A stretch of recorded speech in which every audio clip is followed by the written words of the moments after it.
Welcome to the show, everybody. This is the Farzy Show, presented by my man Steven Singer of Steven Singer Jewelers. I hope you guys had a wonderful Monday. I did not, thanks to the early goings and anticipation and then disappointment of the 76ers surrounding most notably Joel Embiid. JT Realmuto got thrown out of the game for no reason whatsoever in spring training, but hey, it's only spring training. Even the umps are working on things, right? Ladies and gentlemen, I just want to jump right into it. And Howie Roseman, NFL owners meeting is going on, talking about how Jalen Hurts is going to get a deal done in the near future. So that's good. Trying to provide some clarity. The more I learn about this whole Chauncey Johnson thing is the more I think that contract offer that his agent put out there, his agency put out there on social media was pretty accurate. The more I learn about this situation, the more I think that it's pretty accurate. What they signed Terrell Edmonds to was very similar to what they were going to pay, according to that release, I guess I should call it, that tweet from his agency. So we are where we are right now, but I think the Eagles didn't necessarily downgrade the position. But we'll get to all that on today's show.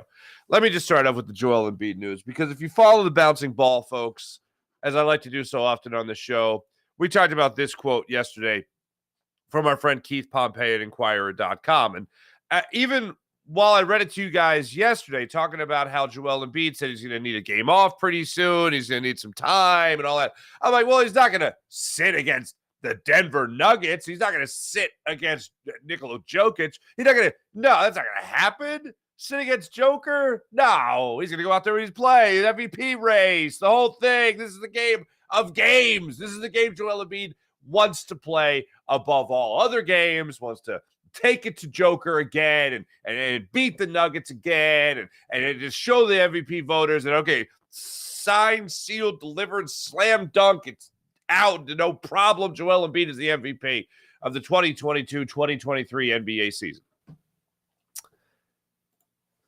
Then Sham Charania puts this out there on the old interweb there, and it just adds fuel to the fire. This comes out at 9 o'clock yesterday morning.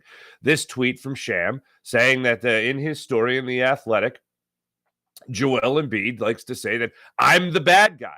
I like being the a-hole anyway. I like being the underdog. And then he goes on to describe the story in the tweet, Embiid on the MVP race and focusing on winning. James Harden is the best playmaker in the world and more, all that. So I'm like, all right, you have my attention, Sham. I go into the story, and here's Joel Embiid talking about being the MVP and how it's not his main focus, about how he needs to be a winner. He needs to win in the playoffs. That's the ultimate goal here, to show that, you know, he can solidify his legacy with playoff wins and all that stuff. And the 29-year-old Joel Embiid is talking about maturity. But in this quote here, he talks about how the last 2 years, he said he felt like he wasn't chasing an MVP. But my mind was only thinking about it. That's what Joel Embiid told The Athletic. This is recently. That there's, even at the beginning of this season, and JT in this story here is Jason Tatum, when he was going off and Boston was on their run, he told Jason Tatum, if I got any advice for you, it's this. Don't focus on the MVP, just focus on the right things, which is winning games and dominating. Whatever helps your team win, that's what you should do. And then everything will take care of itself. Well, Joel Embiid has had that approach in the past. Joel Embiid has been a number 1 seed, did not get the MVP. Joker's been a 6th seed, as Joel Embiid points out in the article, and Joker's won an MVP. It's on his mind. Let's stop playing dumb here. There's no way Joel Embiid is not thinking about the MVP award. I am thinking about the MVP award. Is it a nice consolation prize? No, it's not even that. It's just a nice thing to have, that you know you have the MVP. When I look back on the 2001 76ers who lost the championship, it was a pretty nice season by Allen Iverson. And whenever it gets brought up, people are like, well, you didn't win the championship. Yeah, you know what? Well, we had that MVP season from Allen Iverson. It's a nice thing to bring up. It doesn't give us a parade. It's not the greatest thing. We don't all celebrate. We don't go all running in the streets and celebrating that. But it's a nice thing to have. I would like Joel Embiid to have the MVP season that he is so deserving. And then he sits last night. Then we get this tweet from Adrian Wojnarowski, talking about how Ramona Shelbourne, with the showdown of MVP frontrunners, it's off tonight. Just before 2 o'clock, Sixers ruling out Joel Embiid due to his calf strain. He will not be playing against Nikola Jokic and the Nuggets. Embiid attempted to work out this morning, yesterday morning, but team is taking a precautionary approach given the density of the schedule.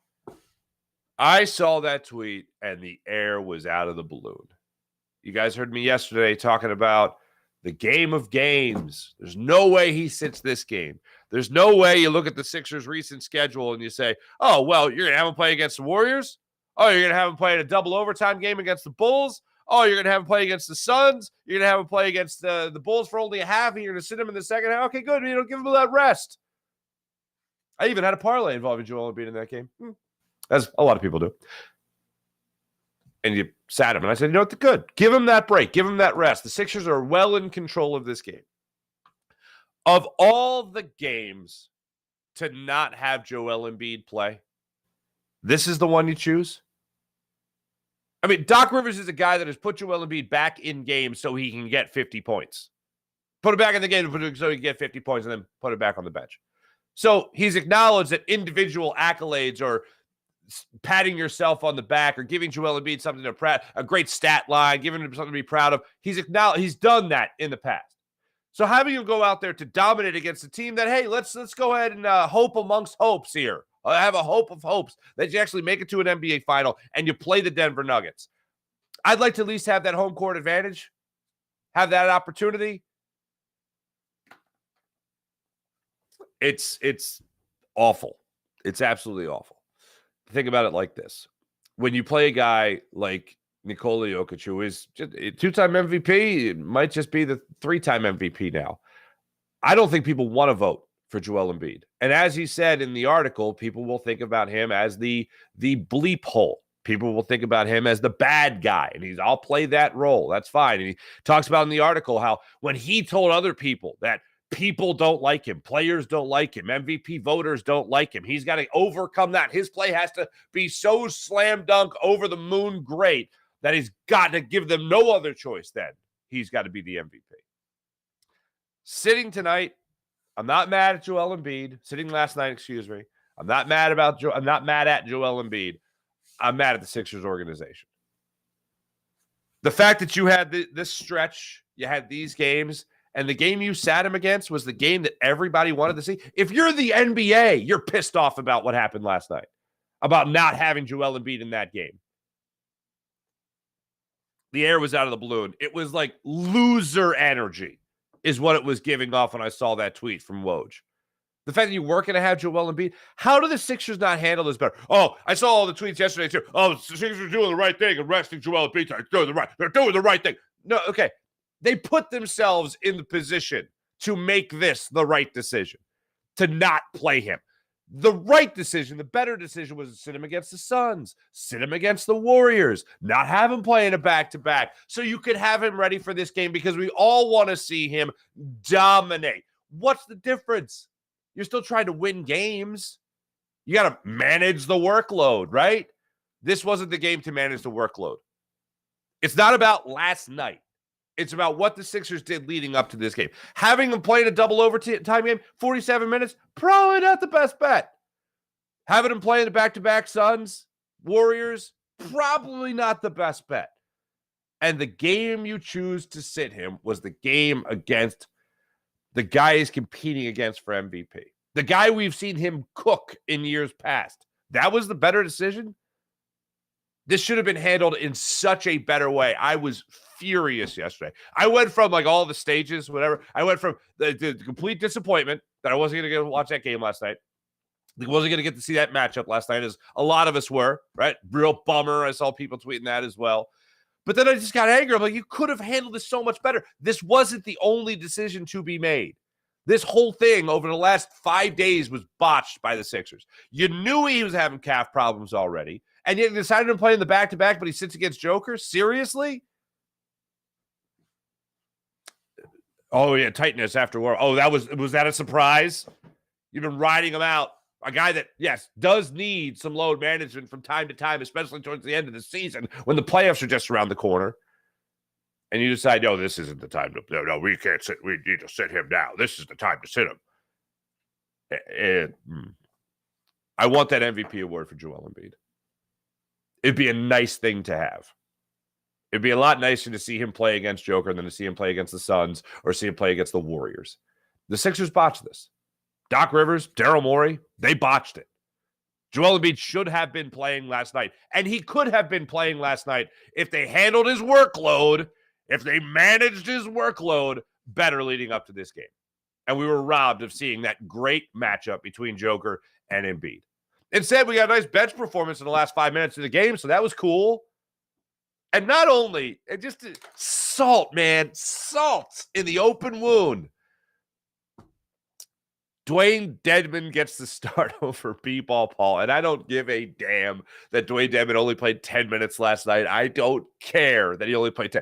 The fact that he started over Paul Reed is damn ridiculous. Paul was just on this show talking about how it's great to have the head coach's trust again. You know, it's great to have him trust me and let me go out there and play. And I'm thinking, yeah, you're damn right. It's good to have him trust. We all been pulling for you there, B-Ball Paul. And then Dwayne Dedmon gets the start yesterday. And then you, with 31 seconds left in the game last night, you're only down 3. I don't know. Maybe B-Ball Paul starts out that game. You have a little different vibe, a little different energy to you. Maybe you don't go down in this game 22 points. Maybe you don't go into the fourth quarter down 20 points. Maybe that's what happens. Maybe you're the first team in 325 games, was it this year? Did you guys see the stat? 325 games this year. A team has gone into the fourth quarter trailing by at least 20 points. 0 times they've come back. 30 seconds left in the game. Sixers are down 3 points. Pivotal call on the baseline, whether or not somebody stepped out of bounds, whether or not there was a foul. And it's debatable. I've heard from very credible sources that you can't overturn that call. You can't challenge that call because they weren't challenging whether or not you're out of bounds. To me, that doesn't make sense. I feel like it's almost like the NFL where if you fumble the football, but you already crossed the goal line, it's not a fumble. Like, are you challenging the fumble or not? You're challenging the play. Oh, there should be no play there because, look, right there, he's out of bounds. That should be under the guidelines. It should be under the jurisdiction of the challenge in the NBA. Unfortunately, it wasn't. Apparently, on the Denver Nuggets telecast, they were already talking about how they were out of bounds on that play. But alas, they were not out of bounds. At least that's the way it was called. They go to the line, they make the foul shots, and then next thing you know, the Sixers are down 5 in that regard. But it was a wild game last night by the Sixers bench. So that was the salt in the open wound. Tyrese Maxey came out, played a hell of a second quarter, was incredible through most of the game. And I know some people have asked the question about whether or not you put the Sixers starters back in the game. Tyrese Maxey checked out of the game at about the 7-minute mark of the fourth quarter. Tobias Harris was pulled out just under the 6-minute mark of the fourth quarter. Sixers then went on a miraculous run, including Furkan Korkmaz, who was still, who was in the game against Nikola Jokic, who was still in the game. Furkan Korkmaz dribbles right around him for an easy layup, and that was like, well, that's all you need to know about defensive Joker in this situation. Furkan goes around him. He gets some big buckets there by B-Ball Paul later in the game. It was ridiculous. Daniel House goes up there and steps up for you and gets a couple shots for you. You're watching this game unfold in the fourth quarter. You're like, oh, my God, are they actually going to come back and win this game? It's going to be incredible. Do they put Tyrese Maxey back in? That's the question after the game last night. Should you have put the starters back in? I heard Mark Jackson on Sixers postgame say, hey, you know what? Sometimes you just want to reward the guys. Sometimes the starters like, no, these guys are getting it done. Keep them going. Maxey was on the bench, certainly rooting for him that they would pull it out, right? I'm trying to win.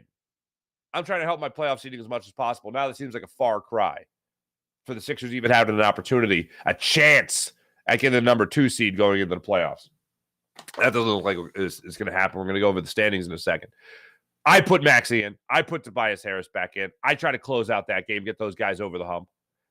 But it was working. Whatever they were doing, it was working with the bench lineup that was out there from the just under, let's see, it was 5:47 when you finally had a Montreal Harris sighting back into a game. They were making their run. They closed it out. They got into within 3, and then after that, they lose 116 to 111. I would have put Tyrese Maxey back in that game. I would have put Tobias Harris back in for that game. I would have had them try to close it out. But Doc Rivers decided not to go that route. I'm as disappointed as anyone. We didn't get the matchup that we were supposed to see last night, but it was good to see the guys rally the way they did in that fourth quarter. Sixers lost 34, or Sixers won the fourth quarter 34 to 25. Considering half the time it was an all-bench lineup, that's pretty damn impressive, if you ask me. But as somebody pointed out on my Twitter feed, no moral victories. Thanks. Gee, thanks for pointing that one out. There's only moral losses, as I like to say. We won, but not by enough. Okay. We're not the way I wanted them to win. Okay. They put up a fight. They put up a fight, certainly, in last night's game. Wildly disappointing. Wildly disappointing. Sixers, ladies and gentlemen, they'll be back at it tomorrow when they return home. Look forward to seeing that game and how the Sixers bounce back from this. Whether or not the Sixers against the Mavericks, by the way, are going to have Joel Embiid back in the lineup, see how much time he misses. I will say this, overall, if by some chance they do face the Nuggets in the finals, I'll just start planning the parade because the Nuggets suck. They are terrible. Joker and Embiid is like, I don't even need last night to know it, but I think other people around the nation need to know it. And going into last night, I think you saw that the Sixers, that Joel Embiid, as far as the MVP odds, he was the minus 225 favorite, while Joker was at plus 175, and that came out at 5 o'clock yesterday. We'll see what it is a little bit later today. But I don't need to see any more of Joker and Embiid. I know that Joel Embiid should be the MVP, but I don't think he's going to get it now. And I think this really sticks out in a lot of voters' minds. And I wish it wouldn't, but I think it does. In a lot of voters' minds when they look at JoJo and they think to themselves, oh, well, he doesn't play in enough games, or he doesn't play against the good competition, or whatever. Any excuse to not give him the award, because I do believe that a lot of people do have a bias based on the process, that they don't want to give him the award. You've heard teammates of Joel Embiid, whether that be Markelle Fultz or whoever, wants to come out and say, oh, they won't reward the process, and say that an MVP was birthed out of it. Yeah, no, that's a bad look. We can't do that. I think the Sixers have suffered enough at the hands of the NBA for the sins of the process.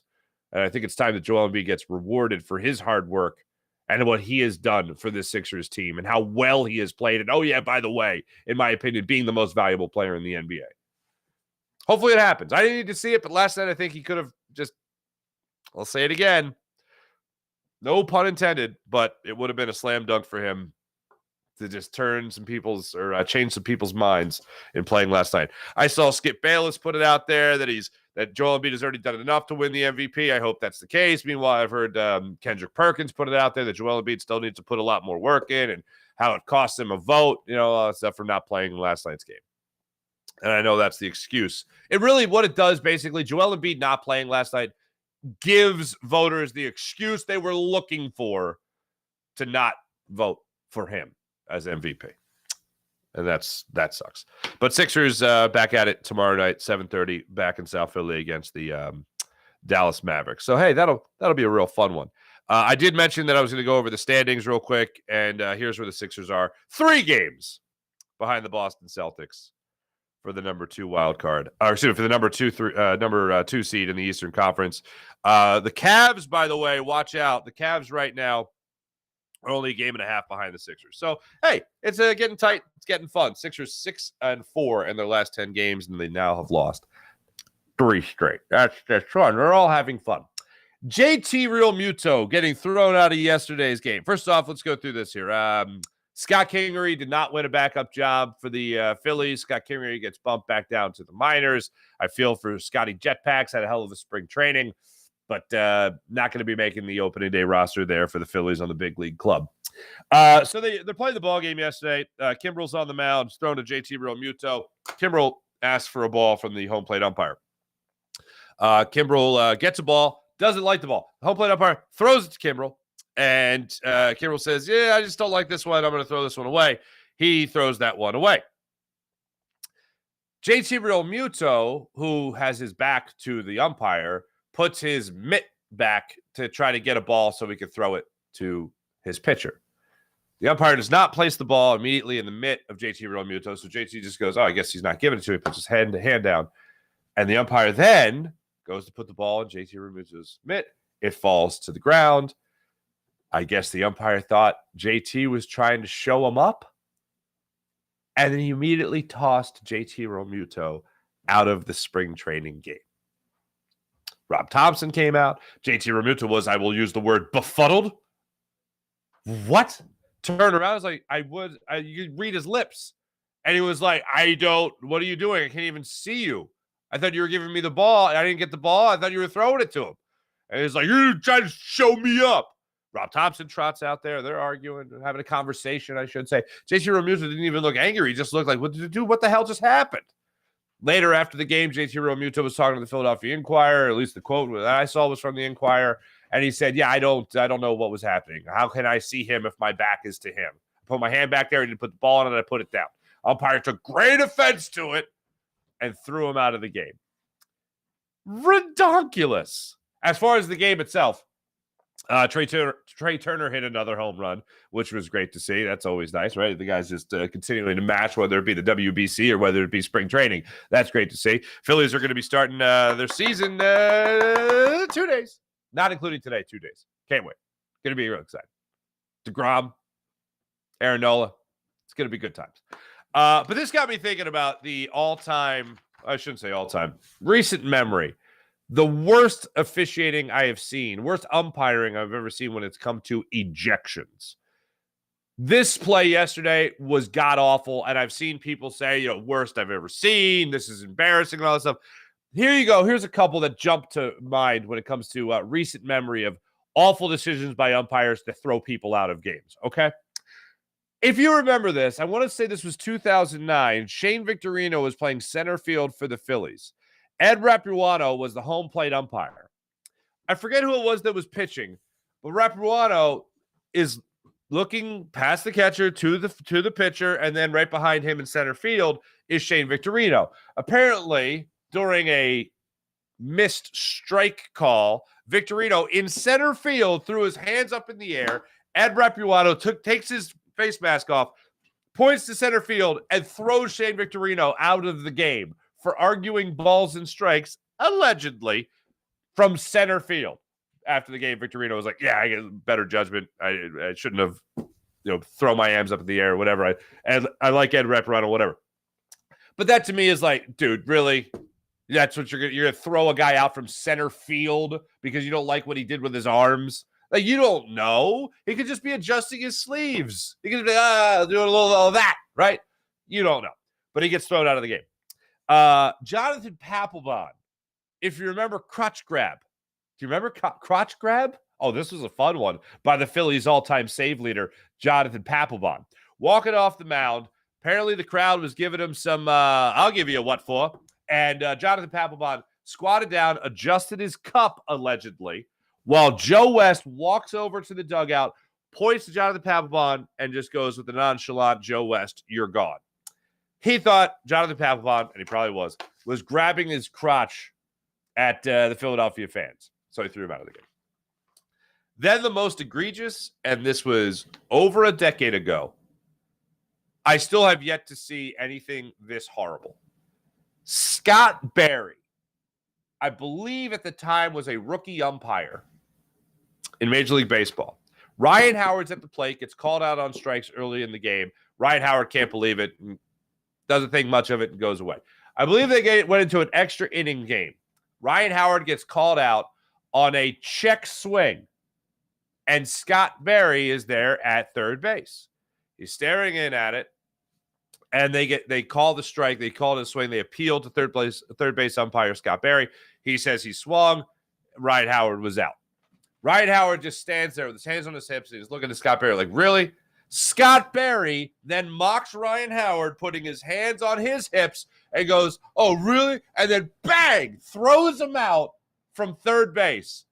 Ryan Howard, I've maybe seen pissed off twice. I can't remember the second incident, but I remember the first one, and it was this one. Ryan Howard goes like, oh, I'm going to get my money's worth now. Runs down the third baseline. Everyone's running after Ryan Howard trying to stop him, and him and Scott Barry start jawing and going back and forth and all that stuff.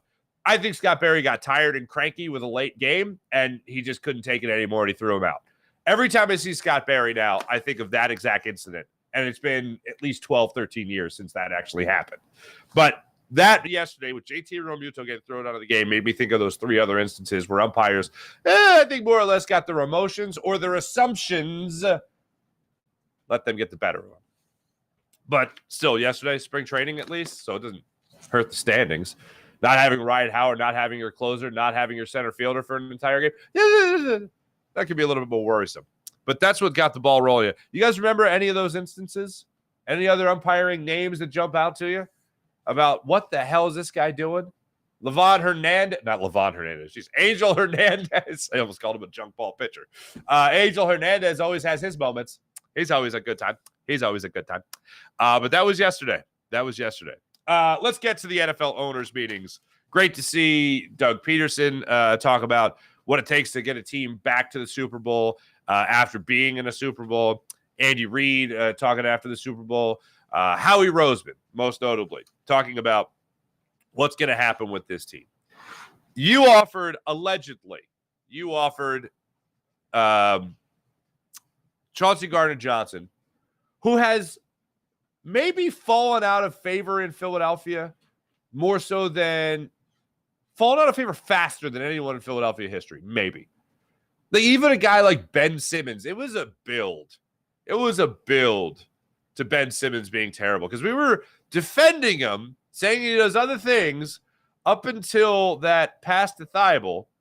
And that's kind of what got people going in the other direction, saying, what's going on here when it comes to these guys? What is happening when it comes to Ben Simmons and the Sixers team and Doc Rivers and Joel Embiid being so candid after the game about what's going on with these guys, about what's happening? So that, to me, is an interesting thing when we look at what's going down when it comes to Joel Embiid and Ben Simmons and Doc Rivers and what the dynamic was between those guys. But as we started to look at Ben Simmons in the offseason and the work ethic and everything else, that's what kind of caught a lot of people off guard, myself included. And with Chauncey Johnson, it was like, we wanted him. Why isn't he signed yet? All these other signings are happening. We still want him. Now, all of a sudden, he's a member of the Lions. Interesting. How did this all come to pass? The more I see what has fallen out since he signed with the Lions, the more I believe that the Eagles would have liked to have him back, but didn't make him a necessity.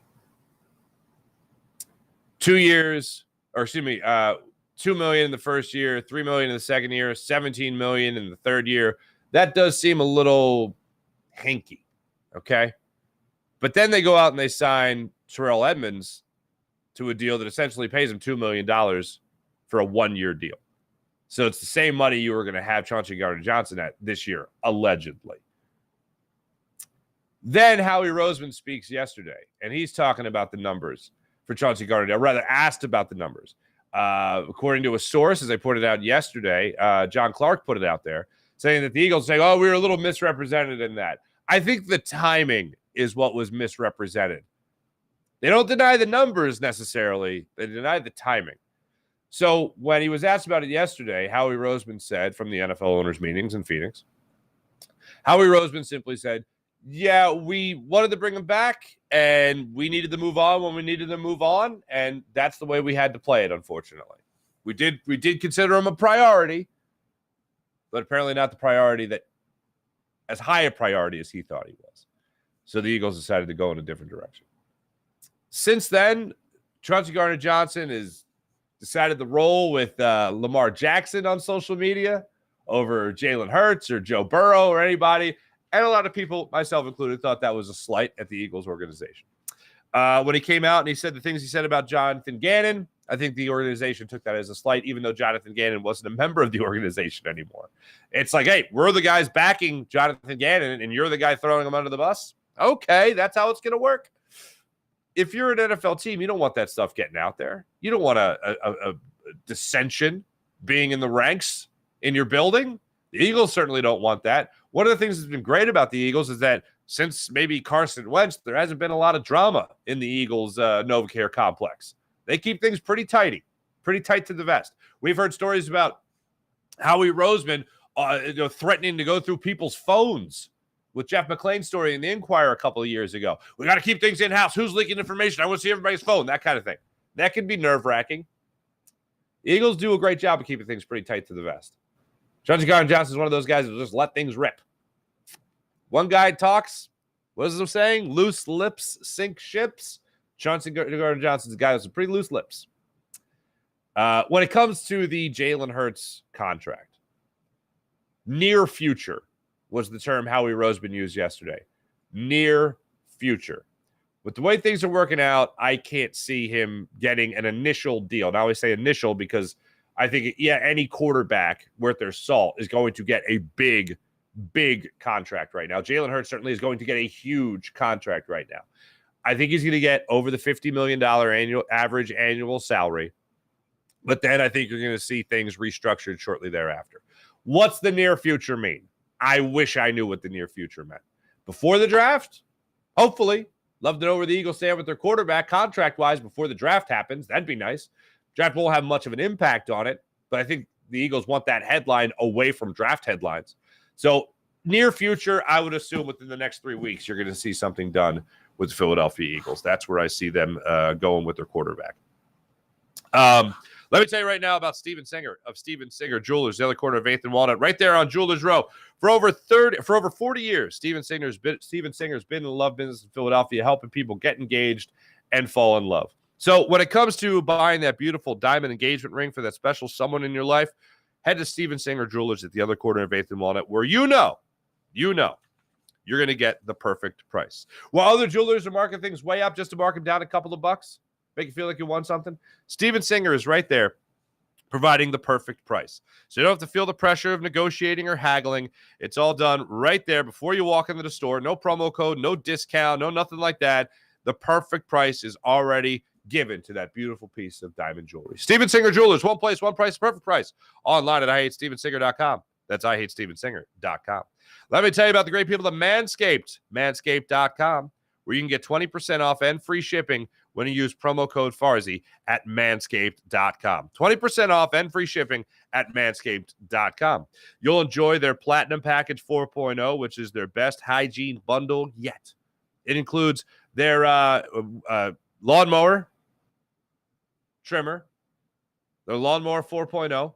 It includes their Weed Whacker 4.0 ear and nose hair trimmer. And they come with skin-safe technology that helps reduce the risk of nicks so you can manscape with confidence and comfort. So enjoy the comfort of Manscaped at Manscaped.com and join 4 million men worldwide who trust Manscaped and their skin-safe technology. 20% off and free shipping when you use promo code Farzy at Manscaped.com. How about Freestone Farm CBD? FreestoneFarmCBD.com. You'll love it. If you like CBD, if you use CBD, you want to try CBD, or maybe you want to switch up your CBD, try Freestone Farm CBD at FreestoneFarmCBD.com. You'll love the tropical tasting Bayox that clocks in at a chart-topping 24.1%, and Super CBD, which is half Hindu, Kush, and 21%. Genetics of these guys are off the charts. So try Freestone Farm CBD, Freestone Farm CBD, FreestoneFarmCBD.com. Promo code Farzy. Gets 20% off. And how about PHL Sports Station, Philadelphia Sports Station, enhancing your Philadelphia sports fan experience across all social media and blogs. That's PHLSportsStation.com. Let's get to the chat check, see how you guys are doing on this fine morning. April, good morning. Sean, hello. Sean Kilrain, good morning to you as well. We got Sean Gillespie. We got Sean Kilrain. We got them all right here. April, what's popping? Sixers, this is from Sean Gillespie. Sixers management strikes again. What have they been doing? What they've been doing never worked in the past, but they keep doing it the same way. Somebody tweeted me last night. They spent $500 on tickets. I don't know if they live out there in Denver. I assume they do. And, of course, they miss out on Joel Embiid and Nikola Jokic again. I think it was our friend Michael KB who put it out there that Joker and Embiid have not played against each other in Denver since 2019. So it's been a minute. Beep. 2 days. What are we talking about here? 2 days till spring training, or till the regular season starts. Yes. Counted the days until I get my NL pennant at the home opener. There you go, PJ. Nice. We need Tobias Harris to step it up every night, not here and there. I wish that was the case, Sean. I agree with you, Sean Kilrain. I hope that he does step it up. I think this is what we expect nowadays from Tobias Harris, though, and this is what we should expect. I mean, last night with no Joel Embiid, no James Harden, what did he get? Only 14 points last night. I was expecting a bigger night from him. Not much. I had him in a 4-leg parlay at 12 points. So last night wasn't the night for him, unfortunately. But as I click on the Cavs instead of the Sixers, what did he end up? I want to say he ended up with 14 in last night's game. But I want to get the rest of the stat line. He ended up with 16 points, 5 rebounds. Damn. That's not good. Need a little bit more from him on that with a night like that. But 16 points, hit a couple of threes for you early, and then it was like he was done for a while. So, yeah, last night would be a good example of needing more from Tobias Harris. Sean Gillespie, MVP voting is ridiculous. Embiid didn't take himself out of the lineup. Sixers management did. I agree. That's why I'm not mad at Joel Embiid. I like that Joel Embiid wanted to gut it out. He wanted to play through the back-to-back, wanted to play against Joker, and wanted to play against the Nuggets. And Sixers man, no, he can't do it. I do wish that there was the old school gene, if you will, and to use Charlie Manuel's expression, it's not old school, it's good school, of wanting to try to play through an injury, wanting to tough it out. But this close to the playoffs, I also understand not forcing your way into the lineup. Here's what I wish. I don't wish Joel Embiid said, to hell with the injury, I'm playing last night. I don't wish that. I wish the Sixers management would have organized this better. I wish they would have handled the schedule better. It wasn't like this calf injury just popped up yesterday morning. This has been around. This has been lingering. And still he was playing in the back-to-back. You cared enough to not play him in the whole second half of a game against the Bulls. You cared enough to not play him in that game. But you still run him out there against the Warriors. You still run him out there against the Suns the following night. And then, against Joker. No, we don't play him against that game. But it can help his MVP odds, and everyone wants to see this matchup. Got to worry about the playoffs. Oh, now you got to worry about the playoffs? Facing the Suns, you didn't have to worry about. You didn't have to worry about the playoffs. Facing the Warriors, you didn't have to worry about the playoffs. Okay. It's all BS. Joel Embiid should have been playing last night. MVP voting is ridiculous. I agree. Sean, April, I can't believe he tossed him. He will definitely be staying in the minor leagues. Yeah. Joel Embiid, JT Realmuto he's had such a great diplomatic way of handling umpires. Well, he'll do like the Chase Utley thing where he'll put his head down where there's no cameras on the ground going up in his face so you can't really see what he's saying. But he does that with his catcher's mask on. He puts his face down. You might see him like lean his head back so you know he's talking to the ump. But you don't see him get in the face of an umpire. You don't see him losing his mind. You don't see him like Kyle Schwarber last year trying to tell the umpire, hey, keep your strike zone consistent. You're calling up here. You're calling over there. You're calling down there. Let's go. You don't see that from JT Realmuto. So to see an umpire have that short a fuse with him is very interesting. It's a guy trying to make a point, pretty much. So that was unfortunate in yesterday's game.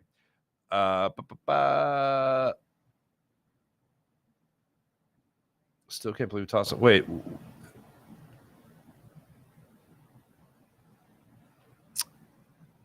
What am I missing here? Oh, Sean Gillespie saying Perkins is trying to get more hot takes. Then Sean Kilrain. The Seans are talking, ladies and gentlemen. They say, yeah, look what he's got with JJ Redick. Why is this being weird? Okay. The fact Perkins has a vote is already hilarious to me. I know. Perkins will soon be the face of ESPN. Ugh. Honestly, they're perfect for each other. PJ, that's funny. Hey, Kevin. Good morning. Happy Tuesday. Mihai Sanchez. What's up, Mihai? Good morning, Mark. Good morning, everyone. I'm tired of umpires ejecting players just to make them look fearless and powerful. How about the umpire reform in the new CBA, please? They have favorites too, unfortunately. Sean saying ESPN has definitely went in a different direction for sure. 100% agree as far as what PJ saying. PJ saying occasionally watch SVP. I love me some SVP. You guys know I love SVP. I reference SVP quite a bunch. I like Scott Van Pelt a lot. I think he's a perfect mixture of knowledge and humor, and he's entertaining and great delivery. I think he's got great delivery. But ESPN, I mean, good God, guys. I remember in college like 20 years ago talking about how ESPN wasn't the same thing. And it's not. I used to just watch. I used to love sitting there, as we all did as kids, probably having our cereal. Right, I'm having my Lucky Charms, the most nutritious of all the breakfast cereals, and I'm watching Dan Patrick, and I'm watching Keith Olbermann, and they're giving me my highlights on my Monday morning. Get ready to catch the bus. That was when SportsCenter, when ESPN was ESPN. Then they came out with ESPN2, and they tried being cool. They were wearing these leather jackets with the funky ESPN2 on them. It's like, what are you doing? And now you're watching the ESPN, and it's just not what it used to be. It's certainly not. They got great ones. Max McGee, South Jersey Zone, Temple Zone. Kevin Nagandi, Temple Zone. They got great ones. But still, as far as the programming goes, I want more of those two.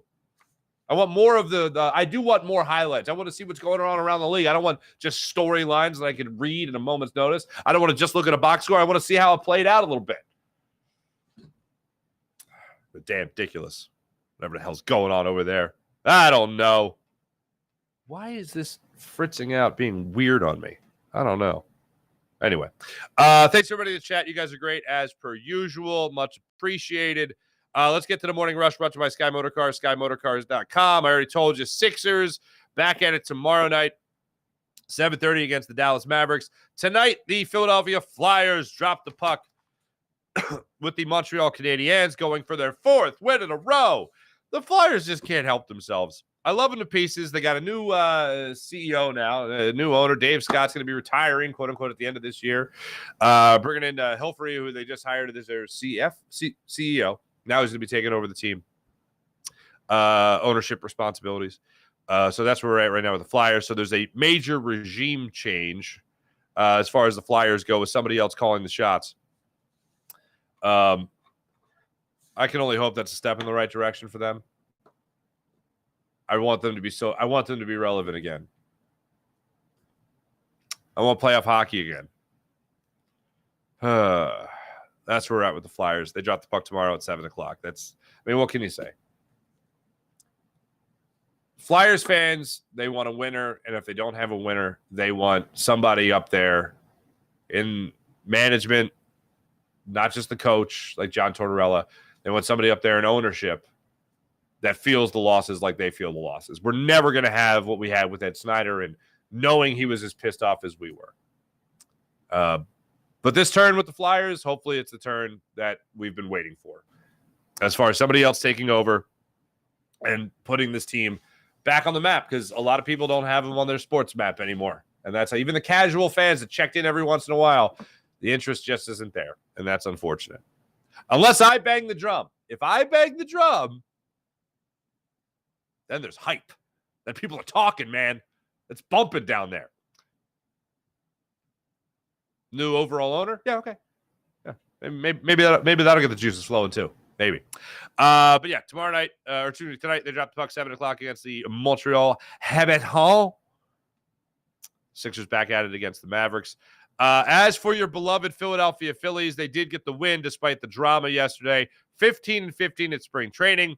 5-2 on the or for the 5-2 they win yesterday. As I mentioned, your boy Trey Turner came up with another home run for the Phillies. Phillies are going to be wrapping up spring training.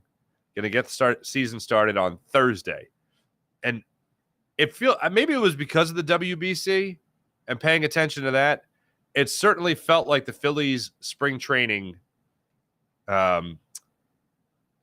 schedule flew by. It felt like the Grapefruit League schedule flew by. And seeing what can happen at the start of the season now, I am very, very excited to get things underway. And a lot of people told me I was crazy. A lot of people told me I was bonkers. Trey Turner's not going to be leading off. You're not going to mess with Kyle Schwarber at the top of the order and him belting home runs. Oh, it looks like Rob Thompson's going to be messing with that. And it looks like you're going to have a pretty stellar, even without Rhys Hoskins, even without Bryce Harper at the start of the year. You're still going to have a pretty stellar top of the order when it comes to getting this thing underway. Their last Grapefruit League game, 12:05 today. Phillies and Toronto Blue Jays. That game wraps up with the Phillies on their home field in Clearwater, Florida. So hopefully they round things out with a win. Win today, they go over 500 in spring training. So there you go. Thanks for watching. Thanks for listening, everybody. Sean, need to hire me for all the Philly teams to get them going. Yes, I am here to help. I am here to help. Thanks for watching. Thanks for listening. This is the Farzy Show, presented by Steven Singer of Steven Singer Jewelers. One place, one price, online at IHateStevenSinger.com. Home of the perfect price. Steven Singer Jewelers, IHateStevenSinger.com. Be back with you guys tomorrow. Preview the Phillies season. Jim had to produce a program, did a wonderful job as per usual. This is a Buzz Sports Entertainment production. My name is Mark Farzad. Have a great day, everybody. Talk to you tomorrow. See ya.